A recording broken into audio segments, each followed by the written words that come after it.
बिस्मिल्लाहिर्रहमानिर्रहीम अस्सलाम वालेकुम नाज़रीन, आप यूट्यूब और फेसबुक चैनल देख रहे हैं। मैं राना उज़ैर हूँ। नाज़रीन, जनरल फैज़ हमीद की गिरफ्तारी के बाद 52 मज़ीद गिरफ्तारियों का इंकशाफ किया जा रहा था और उसके बाद 3 मज़ीद फ़ौजी रिटायर्ड अफसरान को गिरफ्तार किया गया और बढ़ते बढ़ते ये हाथ 2 हाजिर सर्विस जर्नलों तक भी जा पहुंचा है कि उनको भी गिरफ्तार किया जा सकता है कि फैज़ नियाजी गठजोड़ जो है उसके नेक्सस को तोड़ा जा सके।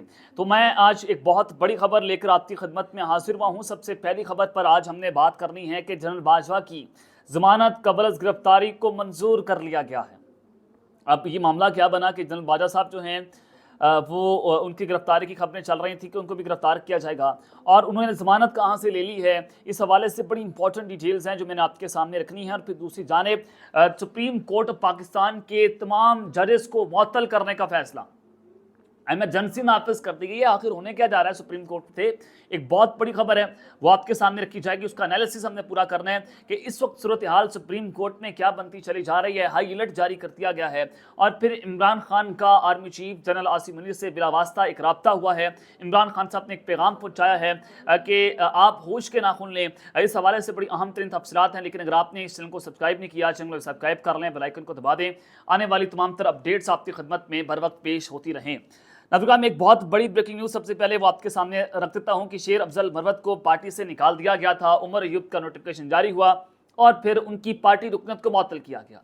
उसके बाद कहा गया कि शेर अफजल मरवत साहब में इतनी गैरत है तो वो पार्टी की जो सीट पर एमएनए बने हुए हैं वो अपनी एमएनए की नशिस्त से इस्तीफा दे दें। आज एक बड़ी खबर कि शेर अफजल मरवत साहब की इमरान खान साहब से मुलाकात हो गई है और तमाम इख्तलाफात ख़त्म हो गए हैं, उनको पार्टी में वापस ले लिया गया है। जिसके बाद उन्होंने मीडिया से गुफ्तगू भी की और शेर अफजल मरवत ने कहा कि आज 3 माह के बाद इमरान खान से मुलाकात हुई है, मैंने हाथ बढ़ाया तो इमरान खान ने गले लगा लिया, आज तमाम गिले शिकवे दूर हो गए हैं। अब देखिए, शेर अफजल मरवत साहब ने जिस तरह से पार्टी को नुकसान पहुँचाया वो भी आपके सामने। जैसे वो इमरान खान, वो क्या करते थे कि इमरान खान अगर पठान है तो मैं भी पठान हूँ, मैं ये कर दूंगा वो कर दूंगा, यानी कि पार्टी डिसिप्लिन के खिलाफ लगातार वर्जी कर रहे थे। इमरान खान साहब को शायद समझ नहीं आ रही कि उनके इर्द गिर्द जो है सांप बैठे हुए हैं और वो दोबारा उनसे डसते जा रहे हैं और सांप और खान साहब जो हैं वो डसवा रहे हैं। पहले जनरल बाजवा साहब ने ट्रक की बत्ती के पीछे लगाए रखा, खान साहब धरना लेकर आए, उन्होंने कहा जी ठीक है आप वापस ले जाएं धरना, हम जो है वो इलेक्शन की तारीख का ऐलान कर देंगे। लेकिन उसके बाद आपने जो देखा पाकिस्तान तहरीक इंसाफ का हाल कि आज तक खान साहब जो हैं वो इन्हीं सांपों के जरिए डसते चले जा रहे हैं। शायद उनको ये आदत हो गई है कि उनको कोई डसता चला जाए। तो खैर, खान साहब के हवाले से शेर अफजल मरवत साहब ने कहा कि इमरान खान और मेरी मोहब्बत कोई जो है वो चुगलियों से दूर नहीं कर सकता, खान मेरा लीडर है, जिसने हाथ मिलाया तो खान ने गले लगा लिया। दो तरफा गिले शिकवों का तबादला हुआ और उन्होंने बैरिस्टर गौहर के सामने 22 अगस्त के जलसे की जिम्मेदारी सौंपी है। सब ने कहा कि शेर अफजल मरवत को पार्टी से निकाल दिया। कब निकाला? वो निकालने वाला नोटिफिकेशन तो बढ़ गया, पार्टी से मुझे किसी ने निकाला ही नहीं था, नोटिफिकेशन जाली था। शेर अफजल मरवत को तहरीक इंसाफ से इमरान खान के अलावा कोई नहीं निकाल सकता। तो ये जनाब आज शेर अफजल मरवत साहब ने अपना मौक़िफ़ जो है वो रखा है इमरान खान साहब की मुलाकात के बाद। और फिर दूसरी जानिब एक नैरेटिव बनाया जा रहा है। नैरेटिव ये है कि इमरान खान साहब इक़्तिदार की खातिर को डील कर लेगा। लेकिन जितना हम इमरान खान साहब को जानते हैं वो शायद इंगेजमेंट के ऊपर जो यकीन रखते हैं कि इस्टेब्लिशमेंट की या एक पॉलिटिकल पार्टी की इंगेजमेंट ज़रूर होनी चाहिए, लेकिन वो कहते हैं कि मैं डील करके या शर्तें कबूल करके जो है वो इक़्तिदार में वापस नहीं आऊँगा। अहमद मीर साहब ने भी यही दावा किया कि इमरान खान साहब जो हैं उनके 3 बार राब्ते हुए और उन्होंने तीनों बार जो है वो इस मुज़ाकरात को सबूताज कर दिया। तो आज मोहम्मद ज़ुबैर, ये पाकिस्तान मुस्लिम लीग नवाज़ के साबिक़ रहनुमा हैं और उन्होंने भी नून लीग को खैरबाद कह दी है। तो ज़ुबैर असद उमर साहब के भाई हैं। मोहम्मद ज़ुबैर कहते हैं कि मुझे नहीं लगता कि इमरान खान वापस इक़्तिदार में आने की कोई दिलचस्पी रखता है। मुख्तलिफ टीवी इंटरव्यूज़ में उन्होंने कहा कि जितना मैं इमरान खान को समझ पाया हूँ, मेरे हिसाब से वो इक़्तिदार में वापस आने में कोई दिलचस्पी नहीं रखता। इस वक्त उनकी तारीख की तरफ है कि लोग मुझे किस तरह याद रखेंगे। इमरान खान भी जुल्फ़िकार अली भुट्टो की तरह इस वक्त हिस्ट्री के बारे में बहुत मुहतात हैं। एक सवाल के जवाब में उन्होंने कहा कि नवाज शरीफ को वापस लाना और काजी फायद साहब को सुप्रीम कोर्ट का जज बनाना एक मिली भगत थी, जिसमें सबसे पहले इस्टेब्लिशमेंट को साथ मिलाया गया, फिर केसेस खत्म करवाए गए। पाकिस्तान तहरीक इंसाफ इस वक्त तारीख की दुरुस्त समतें खड़ी है। मैं इस वजह से उनका दिफा करता हूँ क्योंकि उनके साथ ज्यादती हो रही है। और वो उन्होंने ये भी कहा कि जनरल बाजवा से मुलाकात नवाज शरीफ और मरीम नवाज के कहने पर की थी। जनरल बाजवा से मुलाकात में पैगाम पहुँचाया गया कि फ़ौज दरमियान से हट जाए, हमारा वाज़ेह मकसद इमरान खान को हटाना था। आज अगर इमरान खान फ़ौज से बात करना चाहते हैं तो नून लीग जो है उसको उसके लिए तशवीश है कि अगर इमरान खान गुड बुक में आ गया तो फिर हमारा क्या बनेगा। जब मैं कहता था कि मुलाकातें पहले से थी तो नून लीग बड़ा सख्त रद्दमल देती है। नवाज शरीफ का ट्रैक रिकॉर्ड है कि वो 3 बार वज़ीर-ए-आज़म रहे, लेकिन उन्होंने कभी किसी आर्मी चीफ को एक्सटेंशन नहीं दी। पाकिस्तान की तारीख है, अगर किसी वज़ीर-ए-आज़म ने एक्सटेंशन को रोका तो वज़ीर-ए-आज़म नवाज शरीफ थे। तो कैसे ऑफर थी कि हमने कहा कि ऑफर करते हैं कि आप एक्सटेंशन ले लें। ये दो अलग अलग बातें हैं कि एक्सटेंशन ले लो, बदले में कुछ नहीं चाहिए। उन्होंने कहा कि मेरी आर्मी चीफ से आखिरी मुलाकात 7 सितंबर को ही पीडीएम बन गई थी, और पीडीएम इसलिए बनाई गई कि इमरान खान की हुकूमत को जलसों और जुलूसों मुजाहरों के जरिए हटाने का मकसद था। मतलब इस्तीफे भी देंगे और सिंध असेंबली भी तोड़ी जाएगी, जिस पर फौज की जानिब से रद्दमल आया कि अभी तो आप बात कर रहे थे, और एकदम ये काम शुरू कर दिया। और फिर मियाँ नवाज शरीफ ने तकरीर करना शुरू कर दी, और फिर उसके बाद आपके सामने है कि नवाज शरीफ साहब जो हैं वो उन्होंने वोट को इज्जतों का नारा लगा दिया, मुझे क्यों निकाला। आज वो वोट को इज्जतों का नारा जो है वो ज़मीन बोस हो गया। वो जनाब बूट जो है ना, अगर आप फौजी बूट की बात करते हैं, उन फौजी बूटों के नीचे आके वो बयानिया जो है वो बढ़ गए। लेकिन नवाज शरीफ साहब बड़ी कोशिश कर रहे हैं कि उस बयानी के ऊपर टाँकी मारी जाए। वो बार बार टाँकी मारते हैं, फिर वो गंद आकर शीशे पर लग जाता है, फिर वो टाँकी मारते हैं, फिर जनाब वो सारा चीज़ें। कल आपने उसकी प्रेस कॉन्फ्रेंस देख ली कि मियाँ नवाज शरीफ साहब जो हैं वो परसों उनकी पार्टी का इजलास होता है, वहाँ सारे लोग बैठे होते हैं। फिर वहाँ से तारीख की पहली प्रेस कॉन्फ्रेंस के कोई सहाफ़ी मौजूद नहीं था, कोई सवाल नहीं था, कोई जवाब नहीं दिया कि आप बस बोली जा रहे हैं। तो उसमें जनाब मियाँ नवाज शरीफ साहब ने वो प्रेस कॉन्फ्रेंस को रिकॉर्ड करवाया। फिर जहाँ पर मंजूरी नहीं थी, जहाँ पर बड़े घर ने कहा कि जनाब देखें, ये जो प्रेस कॉन्फ्रेंस में आपने बात की, आपकी औकात क्या है, आप ये बात करें।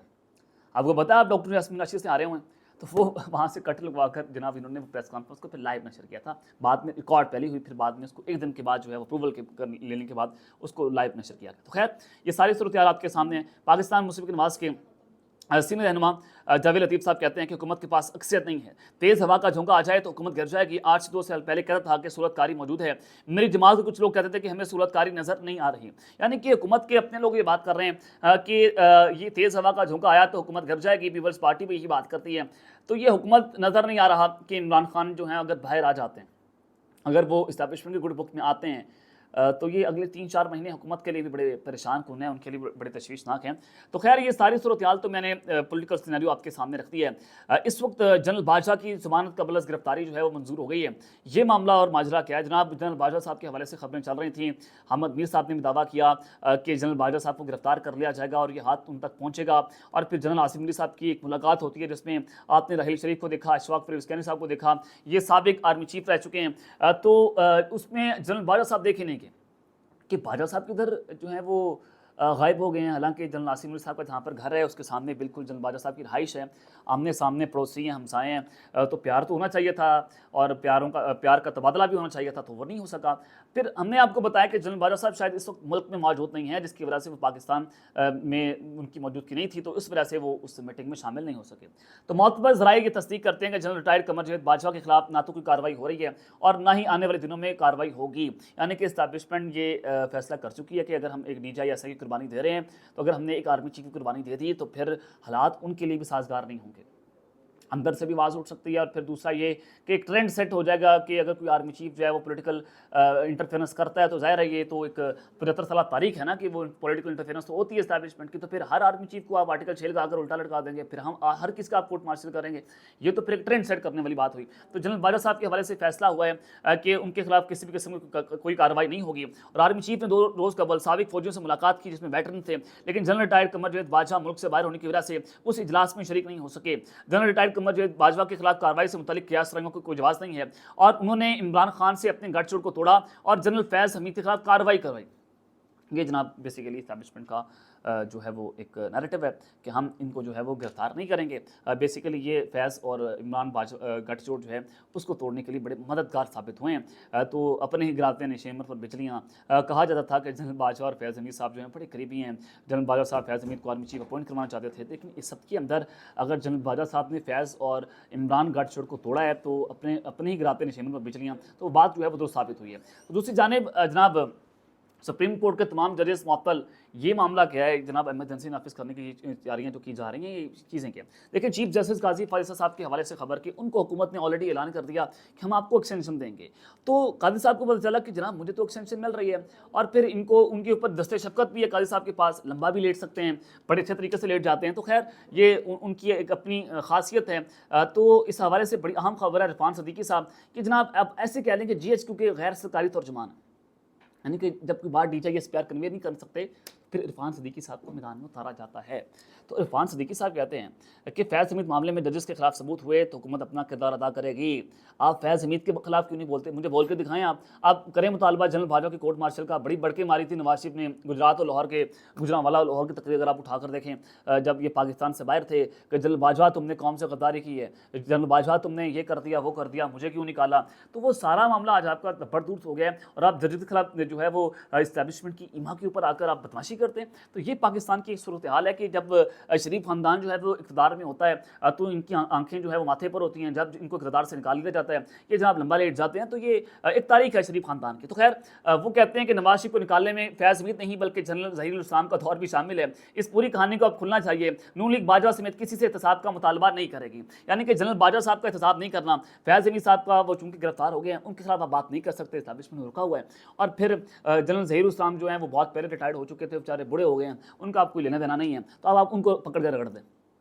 ये तुम्हारी कुल औकात है कि आप जजेस के खिलाफ आप सबूत इकट्ठा करना शुरू कर दिए। तो मैंने कल आपको खबर दी थी कि जस्टिस अतर मिनल्ला, आप जस्टिस मंसूर अली शाह, एक और नाम आप ऐड कर लें कि जस्टिस मंसूर अली शाह जो अगले आने वाले चीफ जस्टिस हैं और वो आइन और कानून के साथ खड़े होने वाले जज हैं। तो अब उनकी भी कुर्बानी हो सकती है कि उनके भी नेक्सस जोड़कर कोई ना कोई चीज़ें इनको उनके ऊपर जो है वो कर दी जाएँ। मुबैना तौर पर मैं ये बात खबर दे रहा हूँ कि ये चीज़ें जो है अंडर डिस्कशन हैं। अब दूसरी जानिब इमरान खान साहब ने जनाब बिला वास्ता जनरल आसिम मुनीर साहब से एक रब्ता किया है और आज वो रब्ता किस तरह से हुआ, जनाब वो खबर आपके सामने मैं रख देता हूँ। खान साहब ने कहा कि इस्टेब्लिशमेंट को ये पैगाम देना चाहता हूँ कि वो होश के नाखून लें, देख लें कि मुल्क तबाही की तरफ जा रहा है, क्योंकि आप फ्रॉड लोगों को बिठाकर मुल्क और इदारों को तबाह कर रहे हैं। इसी तरह आप मुल्क को नुकसान की तरफ ले जा रहे हैं। और उन्होंने सहाफ़ियों से गैर रस्मी गुफ्तगू की और कहा कि सोशल मीडिया पर पाबंदी आयद कर दी है, अब तक $500 मिलियन का नुकसान हो गया। ऐसी सूरत हाल में सरमायाकारी कहाँ से आएगी और मुल्क पहले ही बदतरीन मुआशी सूरत हाल का शिकार है। सोशल मीडिया अवामी आवाज़ है, इस पर पाबंदी ना लगाई जाए। नवाज शरीफ ने कहा है कि महंगाई और मैशत पाकिस्तान तहरीक इंसाफ की वजह से खराब हुई। नून लीग $19.5 अरब का खसारा छोड़कर गई थी और मियां नवाज शरीफ बयान जारी करने से पहले इकनॉमिक सर्वे रिपोर्ट पढ़ लेते कि वो झूठ नहीं है। कि 2018 के इंतखाबात के बाद ये लोग $19.5 अरब का खसारा छोड़कर गए और शदीद माली मुश्किलात का शिकार होने के बायस IMF से हमने रुजू किया था। तो जनाब ये उन्होंने कहा कि जनरल फैज़ हमीद की गिरफ्तारी पर मैं डरा नहीं हूँ। अगर मैं घबराया होता, अगर मैं डरा होता तो 9 मई के साथ किसानी के हवाले से जुडिशल कमीशन बनाने का मुतालबा ना करता। जेल में सूरतकारी की बात वाली बात मजाक है। मेरे साल के पास जैमर्स लगे हुए हैं, जेल में मोबाइल फ़ोन काम ही नहीं करता। तो मैंने कोई चीज़ें बाहर भेजनी होती तो कोई चीज़ छुपानी पड़ती तो मेरे पास रोज़ वकला आते हैं और पार्टी लीडर्स मुलाकात के लिए आते हैं। जुल्फ़िकार से रब्ते के लिए भी मुझे फ़ोन की ज़रूरत नहीं है, मेरे वकला मौजूद हैं, उनके ज़रिए पैगाम भिजवा सकता हूँ। ये जनाब इस हवाले से इमरान खान साहब ने बात की है। तो कि वो ये बात कर रहे हैं कि अगर ये समझते हैं कि फैज़ हमीद को की कुर्बानी देकर मेरे ऊपर प्रेशर डाल लेंगे तो ऐसा तो हो नहीं सकता। वही बात कि खान साहब जो हैं वो एक तारीख लिख रहे हैं, वो तारीख को गलत समझ में लेकर नहीं जाएंगे और वो नेल्सन मंडेला की तरह जो है वो चाहते हैं कि वो जब बाहर निकलें तो वो उसी तरह से जो है वो इनकलाब लाएँ। अब तक के लिए इतना ही, अपना ख्याल रखिएगा और संग अपने लाज़मी है रखना। अल्लाह ने के मान, पाकिस्तान जिंदाबाद।